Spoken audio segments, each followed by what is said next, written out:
Selamat malam Sobat Investor, berjumpa lagi dengan saya, M. Faizal, redaktur pelaksana idxchannel.com di program Top 5 IDX Channel, yang mengulas berita-berita terpopuler yang tersaji di IDX Channel. Pasar modal Indonesia kembali diramaikan dengan serangkaian berita penting dari berbagai sektor utama. Mulai dari manuver strategis dua emiten milik Happy Hapsoro, hingga pergerakan saham-saham energi dan tambang yang masih menjadi incaran investor menjelang akhir tahun. Katalis positif juga datang dari aksi korporasi seperti right issue, rencana akuisisi dan potensi masuknya beberapa emiten ke dalam indeks MSCI yang makin menguatkan optimisme pasar. Di sisi lain, beberapa saham masih menghadapi tekanan akibat kinerja keuangan yang melemah, seperti CBRE yang tercatat rugi hingga kuartal ketiga 2025. Namun di tengah dinamika tersebut, investor tetap melihat peluang pada sektor-sektor defensif dan berfundamental kuat, seperti perbankan dan properti, kawasan industri. Kami sudah merangkum berita-berita terpopuler hari ini untuk Anda, Sobat Investor. Berikut Top 5 IDX Channel. Berita pertama, dua saham Hapsoro jadi sorotan berkat manuver besar. Dua saham milik pengusaha nasional Happy Hapsoro yaitu PT Bukit Uluwatu Villa Tbk atau BUVA dan PT Raharja Energi Cepu Tbk atau Ratu tengah menjadi sorotan para analis pasar modal. BUVA baru saja menyelesaikan right issue senilai 603 miliar untuk akuisisi lahan strategis di Bali serta pengembangan kawasan resort di Pecatu. Langkah ini dinilai memperkuat struktur pemodalan dan ekspansi bisnis perseroan di sektor properti dan perhotelan. Secara teknikal, saham BUVA dinilai masih berpeluang menguat dengan target menembus level 1000 apabila bertahan di area Rp650.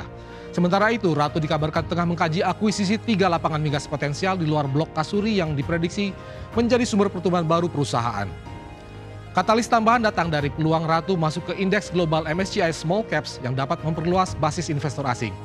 Hingga awal November 2025, saham BUVA sudah melejit 1.470%, sementara Ratu naik lebih dari 600% sejak awal tahun.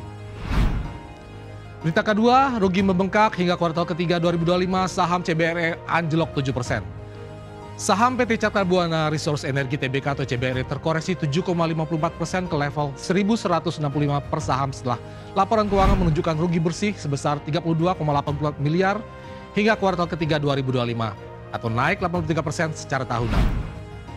Penurunan pendapatan hingga ke 32% dan beban keuangan yang tinggi menjadi penyebab utama memburuknya kinerja perseroan. Meski total aset naik menjadi 352,58 miliar, liabilitas CBRE juga melonjak 24% akibat peningkatan tajam pinjaman bank jangka panjang. Hal ini membuat ekuitas tergerus 28% menjadi 84,28 miliar. Analis menilai saham CBRE saat ini berada dalam fase konsolidasi turun dengan support di level 1065. Kendati dalam tekanan, CBRE masih memiliki katalis dari akuisisi kapal Hailong 106 yang akan memperluas usaha offshore. Aksi korporasi ini diperkirakan meningkatkan aset menjadi 1,94 triliun pada kuartal keempat 2025, meski turut meningkatkan rasio utang. Perseroan tengah menyiapkan right issue untuk memperkuat modal dan menjaga momentum ekspansi.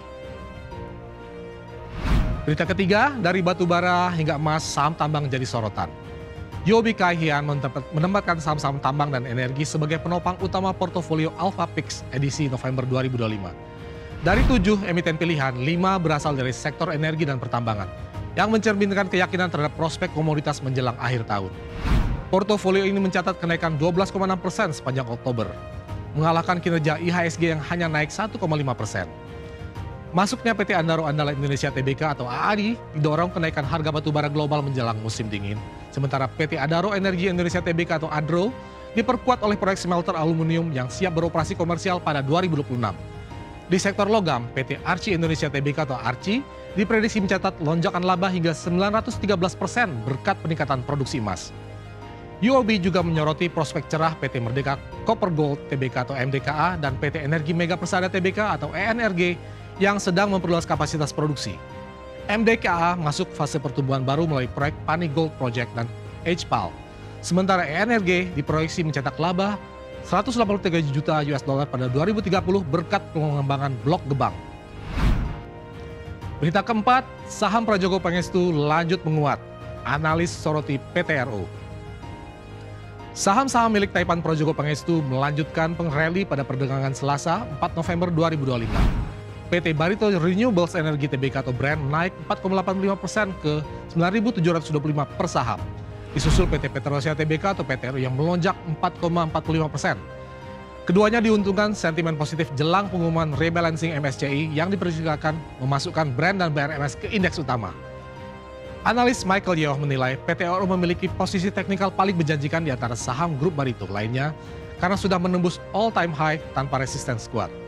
Kondisi ini mengindikasikan potensi pergerakan harga yang masih atraktif di tengah momentum sektor energi yang positif. Saham lain dalam grup seperti BRPT dan Cuan masih bergerak mendatar, sementara TPIA mulai mendekati area lower low.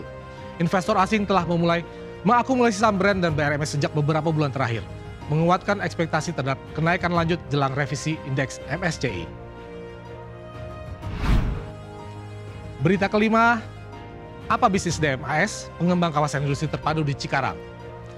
PT Pura Delta Lestari Tbk atau DMAS merupakan pengembang kota industri terpadu Kota Delta Mas di Cikarang Pusat, Bekasi.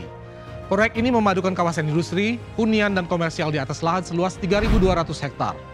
Hingga saat ini terdapat lebih dari 130 perusahaan, 14 data center, dan 19 klaster hunian yang sudah beroperasi. DMAS merupakan hasil kerjasama Sinarmas Land dan Sojitz Corporation dari Jepang. Proyek ini dimulai pada tahun 1993 dengan pembangunan Greenland International Industrial Center atau GIIC seluas 2.200 hektar yang dilengkapi fasilitas sekolah, rumah sakit, hotel, dan pusat belanja. Per September 2025, pengendali saham DMAS adalah PT Sumber Arus Mulia sebesar 57,8% dan Sojitz Corporation sebesar 25%. Emiten ini mencatat laba bersih 525 miliar hingga kuartal ketiga 2025, turun 53% secara tahunan. Dengan harga saham berada di kisaran Rp133 per unit.